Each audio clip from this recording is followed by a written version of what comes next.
Question number 8. When a discount of 25% is given on a cruise ship, the profit is 41%. If the discount is 26%, then what is the profit? क्या पूछा गया हमसे? Profit पूछा गया है कि अगर हमारा डिस्काउंट 26% है, कैसे निकालेंगे? एक कंडीशन हमें और दी गई है, यहाँ पे 25% और 41%, 25% डिस्काउंट, 41% हम लोगों के पास प्रॉफिट। हमने एक फॉर्मूला पढ़ के रखा हुआ है, सीपी अपॉन एमपी, ठीक है। मार्क प्राइस भी वही रहेगी और कॉस्ट प्राइस भी वही रहेगी किसी चीज की। सेलिंग प्राइस बदलेगी तो प्रॉफिट बदल रहा है ना। सेलिंग प्राइस बदल रही है तो प्रॉफिट बदल रहा है, सेलिंग प्राइस बदल रही है तो मार्क प्राइस बदल रहा है, ठीक है। लेकिन जो कॉस्ट प्राइस और मार्क प्राइस है ये क्या है? सेम है। अब फॉर्मूला क्या था हम लोगों के पास? 100 plus profit divided by 100 minus discount. ये था हम लोगों के पास फॉर्मूला किसका? सीपी बाई एमपी का ratio, which is equal to 100 plus profit divided by 100 minus discount. अब यहां पे जो प्रॉफिट और डिस्काउंट ये है परसेंटेज में, लेकिन यहां पे हम लोग क्या करते हैं, अगर हमसे लॉस में बात की जाती कि अगर लॉस हो रहा है तो यहां पे माइनस एल कर देते हैं हम लोग, है ना, माइनस एल कर देते। अब बोला क्या गया है देखो, 100 प्लस पी, पहली कंडीशन अगर हम देखें तो 100 प्लस पी प्रॉफिट कितना हो रहा है? 41% का, है ना, और 41% का प्रॉफिट हो रहा है तो डिस्काउंट कितने का है तब? 25% का। ये आ गई है कंडीशन। कंडीशन नंबर 2 की बात करें तो वो भी सीपी बाय एमपी रहेगा, तो यहां पे 100 प्लस प्रॉफिट जो हमें निकालना है, डिवाइड में क्या? 100 माइनस डिस्काउंट, डिस्काउंट दिया गया है 26%, ठीक है, ये परसेंट में रखते हैं। अब यहां से ये आ जाएगा 141, ये आ जाएगा 75, ये 100 plus P as it is रहेगा यहाँ पे, और यहाँ कितना आ जाएगा? ये 74। अब देखो यहाँ पे ऑप्शंस में बहुत सारे वेरिएशन है, अलग अलग है, ऐसा नहीं है कि एक दूसरे के करीबी आंसर दिए गए 39, 67, 94, 11.24। तो यहाँ पे हम एक्चुअल वैल्यू ना निकालते हुए अगर हम अप्रॉक्स वैल्यू भी निकाले तो हमारा काम हो जाएगा। कैसे? देखो यहाँ पे है 75 और यहाँ पे है 74। अगर हम 141 इंटू 74 बाई 75 कर लें, ठीक है, पूरा सॉल्व ना करते हुए, और यहाँ 100 प्लस पी लिख दें, इसका मतलब कि हम लोग क्या कर रहे हैं, अगर प्रॉफिट निकालना है तो 141 multiply by 74 by 75 minus 100 is equal to profit. अब हमने एक चीज देखी कि ये 74 बाय 75 है, तो इन दोनों को अगर हम देखें तो ये एक से कम वैल्यू, 1 से कम वैल्यू आएगी, एक से कम वैल्यू आएगी। जब एक से कम वैल्यू आएगी तो ये जो 41 है ये थोड़ा सा कम हो जाएगा, थोड़ा सा क्या हो जाएगा? कम हो जाएगा। 41 से थोड़ा सा कम हो जाएगा, उसमें से हमें माइनस करना है 100 का, ठीक है, उसमें से माइनस करना है हमें किसका? 100 माइनस करना है। अब देखो यहाँ पे हो क्या रहा है, अगर थोड़ी सी वैल्यू कम हो जाएगी तो वो हो सकता है 140 हो जाए, 138 हो जाए, 139 हो जाए, इतना ज्यादा वेरिएशन नहीं आएगा क्योंकि 74 और 75 बड़े नंबर से लेकिन एक दूसरे के बहुत करीब है, एक का ही अंतर है। तो यहाँ पे अगर इसकी वैल्यू देखें हम लोग तो 141 में ऐसा नंबर मल्टीप्लाई हो रहा है जो कि एक से छोटा है, तो उसकी वैल्यू हल्की सी थोड़ी सी चेंज होगी, ठीक है। अब वो चेंज होकर कितनी हो जाएगी? 138 हो सकती है, 139, 140 हो सकती है। अब 140 में से माइनस करेंगे 100 तो 40%, मतलब 40% के आसपास आंसर आएगा।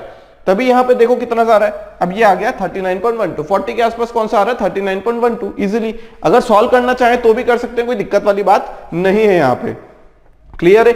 अब सॉल्व करना है तो 141 को 74 से मल्टीप्लाई करो, यह आ जाएगा 564, ये 7, 2, ये 9, यह आ जाएगा 4, 13, यह आ जाएगा 14 और यह आ जाएगा 10। अब इसे डिवाइड करना है किससे? 75 से। 75 इंटू 1 75, बचा कितना? 29, यह आ जाएगा 293, कितने टाइम्स जाएगा? 150, और ये 3 टाइम्स जाएगा, है ना। तो 75 इंटू 3 215, कितना हो जाएगा ये? 210, 225, 225 माइनस करेंगे कितना आ जाएगा? ये 68, और ये बचेगा 4, कितना बचेगा? ये 4 बचेगा, ठीक है। अब 4 यहां पे बचा है तो कितने टाइम्स करें? 8 टाइम्स करें या 9 टाइम्स? 9 टाइम्स करके देख लेते क्योंकि आंसर हमें मिल पा रहा है वहां से। तो 9 5 जा 45, कैरी 4, 9 7 जा 7 9 जा 63, 63 प्लस 5 63, 63 प्लस 4 67, कितना आ जाएगा? ये 9। अब देखो हमारा आंसर तो 139 पॉइंट समथिंग आ रहा है, मतलब हो सकता है वो 39.12 हो जाए, 100 माइनस करेंगे ना इसमें से, तो कितना आंसर आ जाएगा हमारा? 39.12। तो हमने एग्जैक्ट कैलकुलेशन नहीं की, बस थोड़ा सा दिमाग लगाया कि यहाँ पे 74 और 75 एक दूसरे के बहुत करीब है, अगर दोनों एक हो जाते नंबर तो यहाँ 141 माइनस तो 41 आ जाता, लेकिन वो नंबर एक से कम है तो 141 का मल्टीप्लाई करेंगे तो 141 से तो कम ही आएगा, तो वो आंसर हमें दे देगा 39 के करीब। कितना आंसर आ जाएगा? 39.12। A 750 rupees tin of cheese is offered at 8% discount and a rupees 1215 of tin of butter at 20% discount. If we buy 5 tins of cheese and 3 tins of butter, what is the effective discount we get? Effective discount कितना मिलने वाला है ये हमें पता लगाना है। अब डिस्काउंट की बात करते हैं। अगर डिस्काउंट हमारे पास क्या है, देखो डिस्काउंट परसेंटेज का फॉर्मूला क्या रहता है, परसेंट में पूछा गया है। ये होता है हमारे पास mark price minus selling price divided by mark price. ठीक है, अब यहां पे अगर दो चीजें हम लोगों के पास, अगर एक से ज्यादा चीजें, मान लो यहां पे किसकी बात कर रहे हैं हम लोग, 5 टिन की बात कर रहे हैं। ठीक है, किसके, बटर की, किसके, चीज की, और 3 किसके हैं, बटर के हैं। तो यहां पे हमें मल्टीप्लाई करनी पड़ेगी वो चीज। बात समझ में आ रही है? यहां पे क्या करना पड़ेगा, हमें वो चीज को मल्टीप्लाई करना पड़ेगा। अगर सिर्फ एक ही की बात करते तो यहां पे हम एक क्वांटिटी को क्या कर देते, जैसे यहां पे हमने लिखा 5 की जब बात करें तो 5 MP minus 5 SP divided by 5 MP। तो यहां से क्या होगा कि अगर एक ही टाइप की चीज की अगर हम बात करते हैं तो यहां से हमें फर्क नहीं पड़ता क्या कि यहां पे हम लोग क्या लिख रहे हैं, एक के लिए कर रहे हैं सॉल्व या फिर 4 के लिए या 4000 के लिए, वो बात कोई मतलब की नहीं है, क्योंकि यहां पे देखो 5 निकल के कैंसिल हो रहा है। लेकिन जब यहां पे दो चीज आ जाएगी, अलग अलग टाइप की चीज आ जाएगी जिनकी प्राइस अलग अलग है, तो यहां पे हमें दिक्कत आ जाएगी। यहां पे हमें क्वांटिटी का मल्टीप्लाई करना पड़ेगा, तभी जाके हमें क्या मिलेगा, आंसर मिलेगा। क्यों? क्योंकि यहां पे देखो कॉमन तो निकल आएगी, लेकिन यहां पे भी तो हमें एक ही चीज करनी पड़ेगी ना। अगर 2 के लिए हम लोग लिखेंगे यहां पे, तो डिस्काउंट का हमारा फॉर्मूला क्या हो जाएगा, यहां MP1 plus MP2 total mark price minus SP1 plus SP2 total selling price divided bye MP1 plus MP2। अब देखो यहां पे हमने क्या किया है, यहां पे मार्क प्राइस कितने की है, यहां पे 5 के लिए हम लोग करेंगे, क्योंकि मार्क प्राइस किसकी है, ये M1, ये M1 है चीज की, और यहां पे हम लोग क्या लिखेंगे 3। क्यों? क्योंकि ये मार्क प्राइस अलग है और ये किसकी है, बटर की। सिमिलरली यहां पे भी हम लोग क्या करेंगे, 5 का मल्टीप्लाई करेंगे और यहां पे हम लोग 3 का मल्टीप्लाई करेंगे, यहां पे 3 का और यहां पे 5 का। अब देखो यहां पे कॉमन निकल सकता है कि कुछ सारी चीजें अलग अलग हो रही है। क्या हो रही है, सारी चीजें अलग अलग हो रही है। अगर इसे हम ठीक से लिखें तो यहां पे MP1 माइनस SP1 लिख सकते हैं इसे, और यहां पे 3 times MP1 minus MP2 into SP2 लिख सकते हैं, और यहां हो जाएगा 5 times MP1 mark price of 1 plus mark price of 2, कितने टाइम्स, 3 टाइम्स। तो ये हमें करना पड़ेगा क्योंकि यहां पे अलग अलग टाइप की चीजें गिवन है हमें। ठीक है, अब देखो mark price minus selling price, ये क्या है, डिस्काउंट, डिस्काउंट इन रुपीज। क्या है ये, डिस्काउंट इन रुपीज है। अब यहां पे क्या हो रहा है, यहां पे डिस्काउंट इन रुपीज है, ये बात याद रखना। ठीक है, रुपीज में डिस्काउंट है। अब क्या करें, यहां से मार्क प्राइस 1 की वैल्यू तो हमें पता है, यहां भी आ जाएगी, यहां भी आ जाएगी। MP2 की वैल्यू पता है, लेकिन SP1 SP2 नहीं पता है। क्या, SP1 SP2 हमें नहीं पता है यहां से। तो यहां से एक काम कर सकते हैं हम लोग, या तो हम लोग क्या करें, रुपीज में SP1 की वैल्यू निकाले, किसकी हेल्प से, 8% जो डिस्काउंट दिया उसकी हेल्प से, या फिर हम लोग रेशो से जाएं। किससे जाएं, रेशो से चले जाएं। यहां पे रेशो से जाएंगे तो क्या होगा, देखो यहां पे हमारे पास डिस्काउंट है, डिस्काउंट परसेंटेज 1 के लिए, तो यहां पे D/MP है, इसकी वैल्यू कितनी है, डिस्काउंट मतलब 8 मतलब 2/25। ठीक है, अब डिस्काउंट के लिए डिफरेंस लेंगे तो ये आ जाएगा 23/25, ये आ जाएगी selling price by mark price. ठीक है, सिमिलरली हम लोग सेकंड के लिए करेंगे तो यहां पे SP1 को MP1 के फॉर्म में हम लोग लिख सकते हैं। ठीक है, अगर ऐसा नहीं करना है तो क्या करें फिर, तो हम लोग क्या करेंगे कि जो सेलिंग प्राइस रहेगी उसे कितना कर देंगे, 8% का डिस्काउंट मिल रहा है, हमें क्या चाहिए, डिफरेंस चाहिए, हमें क्या चाहिए, दोनों का डिफरेंस चाहिए। तो अगर हम इसका 8% निकाल लें, 750 का 8% निकाल लें तो वो किसके बराबर हो जाएगा, डिफरेंस के बराबर हो जाएगा, है ना। 8% अगर निकाले तो वो किसके बराबर हो जाएगा, इन दोनों के डिफरेंस के बराबर। सेलिंग प्राइस क्या है, 8% का डिस्काउंट। ठीक है, तो 8% मतलब 8/100 इंटू 750, 25 इंटू 30 और 25 इंटू 4, 4 2 8, ये आ जाएगा कितना, 60 रुपीज में बात करें तो 60 रुपए का अंतर रहेगा दोनों में, है ना। किसके अंतर में, SP1 माइनस SP2। हाँ, कैसे आया ये, जैसे यहां पे MP माइनस SP लिखा है, तो ये जो डिस्काउंट है, ये जो डिस्काउंट में अगर हम इसका मल्टीप्लाई कर दें MP से, अगर इन दोनों का अगर हम मल्टीप्लीकेशन कर दें तो MP माइनस SP आ जाएगा रुपीज में, क्योंकि ये दोनों चीजें क्या हैं, मल्टीप्लाई बाय 100% है, लेकिन ये चीजें क्या है रुपीज में, रुपीज से रुपीज कैंसल, 100% बचेगा, परसेंट से परसेंट। तो यहाँ पे दोनों का अगर डिफरेंस ले लें तो कितना आ जाएगा, डिस्काउंट, मतलब 8/100 मल्टीप्लाई बाय मार्क प्राइस 60 रुपए। ठीक है, बात समझ में आ गई। अगर हम MP2 माइनस SP2 करें यहाँ पे तो कितना परसेंट है, 20%। तो 20/100 इंटू किसका 20%, 1250 रुपए का। ये 5 टाइम्स कैंसिल हो जाएगा, ये हो जाएगा 25 टाइम्स, तो 250 आ जाएगा, ₹250। ठीक है, अब सारी चीजें हमें निकल गई। अब अगर यहां से हम लोग यूज करें तो ये आ जाएगा 5 टाइम्स ऑफ, दोनों का डिफरेंस कितना है, 60 रुपए, 5 इंटू 60। फिर दोनों का डिफरेंस कितना है, 250,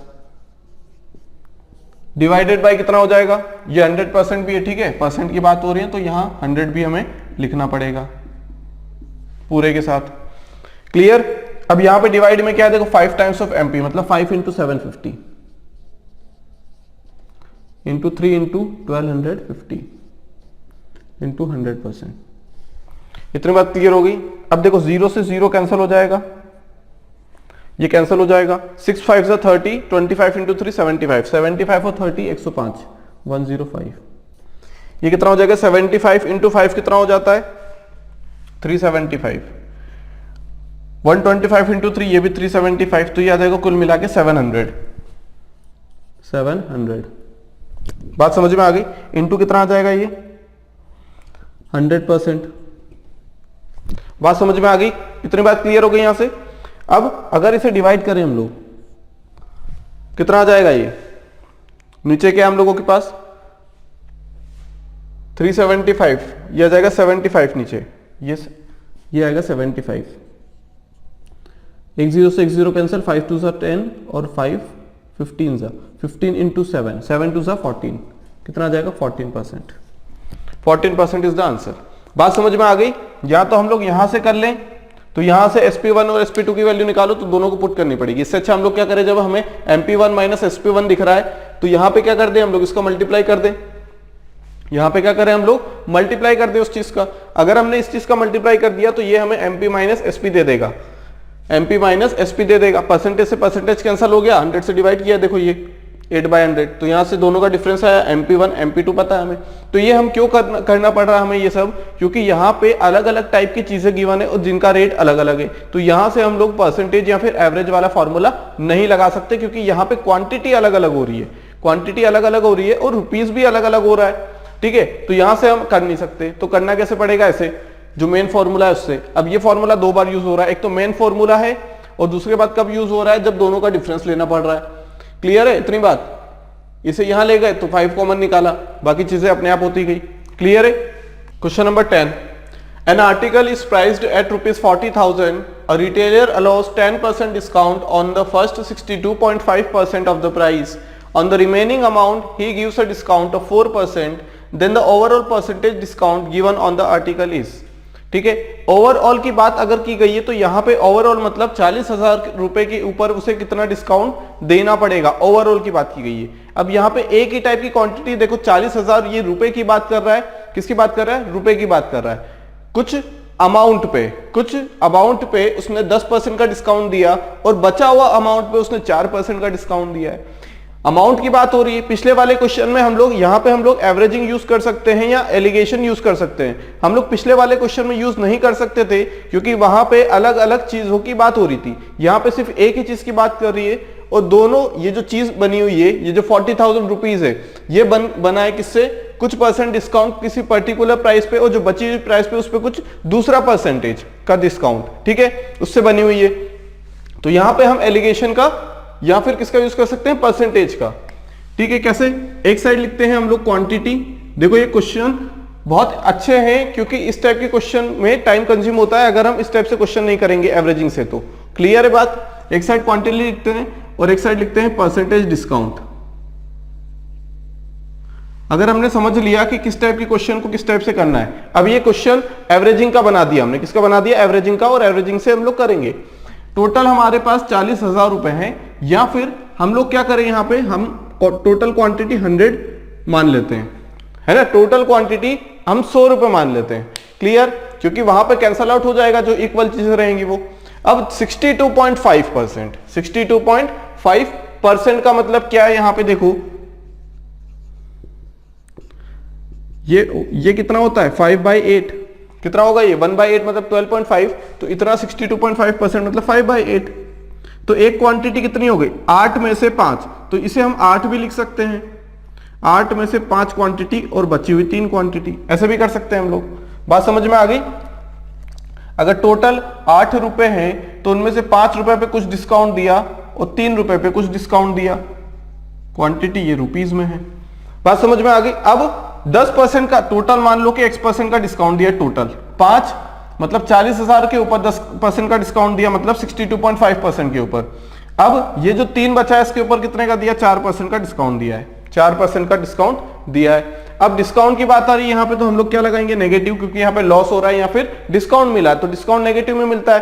अब करेंगे कैसे, इसे हम क्या मान लेंगे अज्यूम्ड मान लेंगे, डेविएशन को 0 बनाएंगे तो 5 इंटू -10 माइनस एक्स, परसेंटेज यहां लिख दिया ऊपर तो यहां लिखने की जरूरत नहीं है, plus 3 into -4 minus X equal to 0।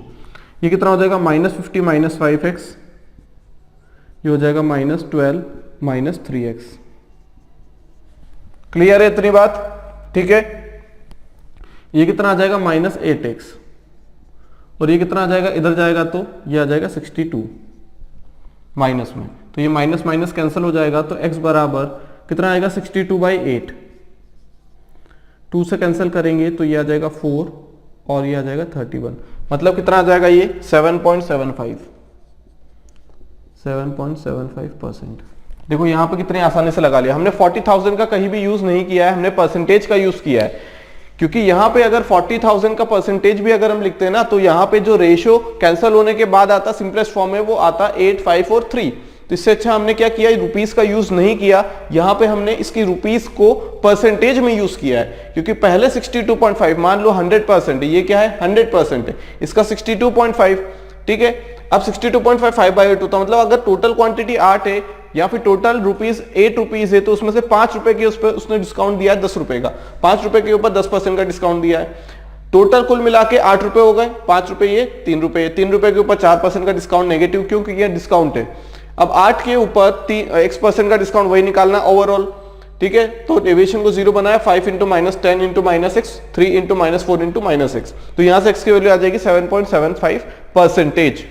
बात समझ में आ गई, क्लियर है। तो इसी टाइप से हम लोग क्वेश्चन करेंगे, बस हमें ये समझना रहेगा कि जहां भी ओवरऑल पूछा जाए सबसे पहले ये समझना है हमें कि क्या वहां पे हम एवरेजिंग कर सकते हैं, अगर हां तो हम लोग एवरेजिंग का यूज करेंगे, क्योंकि यहां से आसानी से आंसर मिल जाता है हमें। बात समझ में आ गई, क्या हो रहा है यहाँ पे, क्लियर है इतनी बात। Question number 11, a dealer marks his good at 40% above the cost price and allows a discount of 20% on the mark price। Discount तो मार्क प्राइस पे दिया जाता है, अगर नहीं मेंशन होता तो भी हम लोग यही समझते हैं कि मार्क प्राइस के ऊपर डिस्काउंट दिया गया है। द डीलर हैज, क्या उसे लॉस हो रहा है क्या उसे गेन हो रहा है, ये हमें निकालना है। बात समझ में आती है। अब देखो यहां पे क्या क्या गिवन है, यहां पे जो मार्क प्राइस है, जो मार्क प्राइस है वो 40% ज्यादा है कॉस्ट प्राइस से, वो 40% ज्यादा है कॉस्ट प्राइस से, ज्यादा की बात हो रही है, अबव की बात हो रही है, कितना 40% की बात हो रही है यहाँ पे, 40% मतलब 2/5, ज्यादा की बात हो रही है मतलब ऐड करेंगे तो ये आ जाएगा 7/5। अब मार्क प्राइस ज्यादा है और कॉस्ट प्राइस कम है, तो मतलब MP/CP यहाँ पे आ गया ये। अब हमें पता है कि डिस्काउंट भी है यहाँ पे और प्रॉफिट निकालना है, तो हमने फॉर्मूला पढ़ के रखा हुआ है कि cost price by mark price, cost price by mark price कितना हो जाएगा, ये हो जाएगा 100 minus discount divided by 100 plus, क्या हो रहा है यहाँ पे प्रॉफिट हो रहा है लॉस हो रहा है, हमें नहीं पता है, तो एक काम करते हैं हम लोग यहाँ पे +x लिख लेते हैं, हमें नहीं पता है लॉस हो रहा है प्रॉफिट हो रहा है, x की वैल्यू नेगेटिव आ गई तो यहाँ पे क्या हो जाएगा, हम लोगों को लॉस होएगा, अगर पॉजिटिव आ जाएगी तो प्रॉफिट हो जाएगा। CP/MP कितना आ जाएगा, यहाँ से CP/MP आ जाएगा 5/7, 100 माइनस डिस्काउंट कितना है यहाँ पे 20% का, 100 प्लस x, क्लियर। अब ये 80 हो जाएगा, तो ये 100 प्लस x यहां जाएगा और ये 7 यहां चला जाएगा, और ये 80/5 मतलब 16, कितना आ जाएगा ये 70 और 42 112, 112 माइनस 100, तो x की वैल्यू कितनी आ जाएगी 12%। देखो पॉजिटिव आ रहा है, पॉजिटिव आ रहा है मतलब क्या हो रहा है, गेन हो रहा है। कितने परसेंट का, 12% का, 12% का गेन हो रहा है। बात समझ में आ गई। फॉर्मूले को याद रखो, कहीं भी अगर कॉस्ट प्राइस मार्क प्राइस की बात की जाती है या फिर डिस्काउंट और किसकी बात की जाती है, प्रॉफिट या लॉस की, तो हम लोग ये फॉर्मूले पे ध्यान लगाएंगे। ठीक है, ये इंपॉर्टेंट फॉर्मूला है यहाँ पे। बात क्लियर हो गई। ठीक है, अब एक तरीके से और कर सकते हैं हम लोग, एक तरीके से और कर सकते हैं इस चीज को। कैसे करना है, देखो यहां पे देखते हैं हम लोग तरीका। अभी क्वेश्चन नंबर हम लोग कौन सा देख रहे हैं, 11 ही देख रहे हैं। ठीक है, क्वेश्चन नंबर 12 नहीं देख रहे हैं, हम लोग 11 देख रहे हैं। अब क्वेश्चन नंबर ये सॉल्यूशन 11 ही देख रहे हैं यहाँ पे। अब देखो क्या बोला गया है कि यहाँ पे जो कॉस्ट प्राइस है उससे 40% ज्यादा, तो हमने मान लिया कि 140 रुपए है कॉस्ट प्राइस, 140 रुपए है कॉस्ट प्राइस, सॉरी 100 रुपीज है क्या कॉस्ट प्राइस, 100 रुपए मान ली, क्योंकि इसके ऊपर कितना भी परसेंटेज बढ़ाएंगे तो वो रुपीस में इंक्रीमेंट होगा। अब 40% ज्यादा है कौन, मार्क प्राइस 40% ज्यादा है, इसका मतलब ये हो जाएगा 140, क्योंकि 100 का कितना भी परसेंट ले लें वो क्वांटिटी के बराबर ही होगा, रुपीस ही देगा वो तो। और बोला क्या गया है, and allow us a discount of 20%। Discount किस पे दिया जाता है, डिस्काउंट दिया जाता है हमेशा मार्क प्राइस पे, तो मार्क प्राइस बेस हो जाएगा। अब 140 का 20% डिस्काउंट मिल गया, 140 का 20% डिस्काउंट मिल गया, 20% डिस्काउंट, इसका 20% क्या होगा, 20% का डिस्काउंट मिल गया, या फिर हम ऐसा बोल सकते हैं 80% क्या सेलिंग प्राइस रही। तो 80 का मल्टीप्लाई करेंगे तो ये आ जाएगा कितना, 80 का जब मल्टीप्लाई करेंगे तो ये आ जाएगा 80 और 32 112, तो 112 रुपए आ जाएंगे, 112 रुपए आ जाएंगे। अब बोला क्या गया है, प्रॉफिट और लॉस, प्रॉफिट लॉस, यहां पे देखते हैं हम लोग डिस्काउंट, और ये जो दिया गया है ये एक कंडीशन दी गई है, सिर्फ कंडीशन, इनके बीच में रिलेशन यहां से आएगा, लेकिन हम लोग ऐसा कुछ नहीं बोलेंगे कि इनके बीच में प्रॉफिट लॉस और डिस्काउंट पड़ रहे हैं, डिस्काउंट इसके बीच में होता है और प्रॉफिट लॉस सीपी और एसपी के बीच में। तो अब यहां से एक चीज देखो कि यहां से क्या हो रहा है, प्रॉफिट हो रहा है, हाँ हो रहा है, प्रॉफिट हो रहा है ना, कितने का, 112 सेलिंग प्राइस है और कॉस्ट प्राइस है 100, दोनों का डिफरेंस लिया 12, 12/100 मल्टीप्लाई बाय 100%, कितना आ जाएगा 12%, यहां से भी कितना आ जाएगा 12% आ जाएगा। तो ये तरीका भी आसान है, डायरेक्ट यहां पे कॉस्ट प्राइस को मान लो, क्योंकि रिलेशन हमें पता होता है, तो हम लोग रुपीज में क्या मान लेंगे, रुपीज में उसकी वैल्यू मान लेंगे। क्लियर है, तो यहां से भी बड़ी आसानी से दिख जाएगा, क्योंकि 100 रुपए के ऊपर जितना भी इंक्रीमेंट होगा वो 100 के ऊपर 112 हो गया, मतलब 12% का इंक्रीमेंट हो गया, कॉस्ट प्राइस बेस रहता है। तो यहां से बड़ी आसानी से हम लोग आंसर निकाल सकते हैं। बात समझ में आ रही है। क्वेश्चन नंबर 12 देखते हैं हम लोग। To gain 8% after allowing a discount of 10%, by what percent cost price should be hiked in the list price. ठीक है, बोला गया है कि gain of 8% after allowing a discount. Gain मतलब प्रॉफिट की बात की जा रही है, किसकी बात की जा रही है, प्रॉफिट की बात की जा रही है। तो यहां पे भी देखो तीन चीजें होंगी, कॉस्ट प्राइस, मार्क प्राइस और सेलिंग प्राइस। अब बोला क्या गया, टू गेन 8%, 8% का फायदा चाहिए। अगर यहां पे 100 रुपीज है कॉस्ट प्राइस, तो 8 रुपए का फायदा चाहिए, मतलब सेलिंग प्राइस 108 रुपए हो जाएगी। इतनी बात समझ में आती है। And allowing a discount of 10%, 10% का डिस्काउंट दिया है, 10% का डिस्काउंट दिया हुआ है, मतलब मान लो ये x है हम लोगों के पास, x रुपीज है, तो इसने डिस्काउंट कितने का दिया है, 10 रुपए का, तो x इंटू हो कितनी जाएगी इसकी वैल्यू, 10% का डिस्काउंट, मतलब ये हो जाएगी सेलिंग प्राइस, है ना, क्या हो जाएगी ये सेलिंग प्राइस हो जाएगी ना। या फिर ऐसे कर लेते हैं हम लोग, ऐसे नहीं करना है तो रेशो से करें, 10% का डिस्काउंट दिया जा रहा है, मतलब 1/10, अब ये आ जाएगा डिस्काउंट बाय मार्क प्राइस।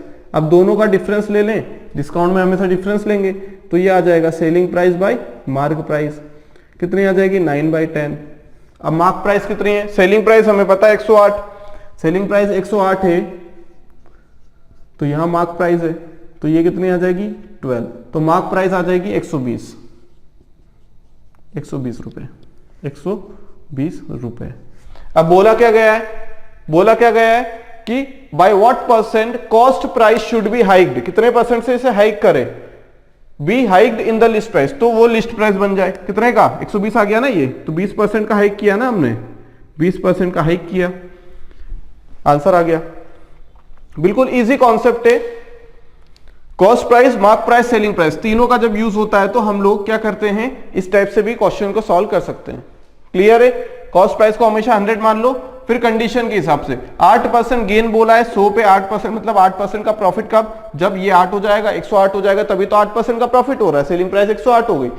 अब 10% का डिस्काउंट देना, 10% मतलब 1/10, तो डिस्काउंट बाय मार्क प्राइस होगा, तो डिफरेंस लेंगे तो एसपी बाय एमपी आ जाएगा, तो वहां से क्या आ जाएगा, मार्क प्राइस आ जाएगी। अब देख लो दोनों के बीच में कितना अंतर है, क्योंकि कॉस्ट प्राइस हमेशा बेस मान के चलते हैं हम लोग, अगर प्रॉफिट की बात होती है तो। बात समझ में आ रही है? क्लियर है इतनी बात? दूसरा तरीका थोड़ा लेंदी हो सकता है, दूसरा तरीका, लेकिन ये काम आ सकता है। लेकिन सबसे बेटर तरीका क्या है, हम लोग यहां से जाएंगे, फॉर्मूले से भी कर सकते हैं, क्योंकि यहां पे किसकी बात हो रही है, गेन की बात हो रही है, प्रॉफिट की बात हो रही है, किसकी बात हो रही है, प्रॉफिट की बात हो रही है। डायरेक्ट फॉर्मूला अगर लगा दे हम लोग तो क्या करेंगे, CP by MP 100 plus minus profit, किसकी बात की है, प्रॉफिट डायरेक्ट बता रहा है क्या, नहीं, क्या पूछा गया है, गेन की बात हो रही है, मतलब प्रॉफिट ही हो रहा है, ठीक है। 100 माइनस डिस्काउंट, सॉरी ये 100 माइनस क्या आ जाएगा, डिस्काउंट, और ये 100 प्लस प्रॉफिट आ जाएगा, ठीक है। अपोजिट में कॉस्ट प्राइस मार्क प्राइस है तो डिस्काउंट यहां पे, कॉस्ट प्राइस तो ये इनवर्स है ना। अब सीपी बाय एमपी पूछा गया है, डिस्काउंट कितने का है, 10% का, तो ये आ जाएगा 90, प्रॉफिट कितने का है, तो ये आ जाएगा 108, ये कितना आ जाएगा, ये 10 बचा और 9 1 और 2, ये आ जाएगा 5/6। किससे बोला गया है, कॉस्ट प्राइस के लिए पूछा गया है, किसके लिए पूछा गया है, what percent cost price should be hiked in the list price, should be hiked in the list price, तो कितना आ जाएगा, ये आ जाएगा एमपी बाय सीपी पूछा गया है, कि अगर एमपी मान लो कितना है 6 है, तो कॉस्ट प्राइस अगर 5 है तो कितना हाइक करे, कितना हाइक करे, यही तो बोला गया है। Bye what percent cost price should be hiked in the list price, कि लिस्ट प्राइस बन जाए, एक का हाइक करेगा किसके ऊपर, कॉस्ट प्राइस के ऊपर, कितना 20%, 20% का हाइक करना पड़ेगा ना, कॉस्ट प्राइस 5 है तो 20% का हाइक करना पड़ेगा, बेस प्राइस से उठना है ना हमें, तो इस यहां तो एमपी बाय सीपी लिख लो और डिफरेंस लेके क्या कर लो, परसेंटेज चेंज निकाल लो, पॉजिटिव आ जाएगा, गेन हो जाएगा। बात समझ में आ गई, कितना आ जाएगा यहां से आंसर, 20%। तो ये वाला तरीका बेटर है, ये वाला तरीका बेटर है यहाँ पे।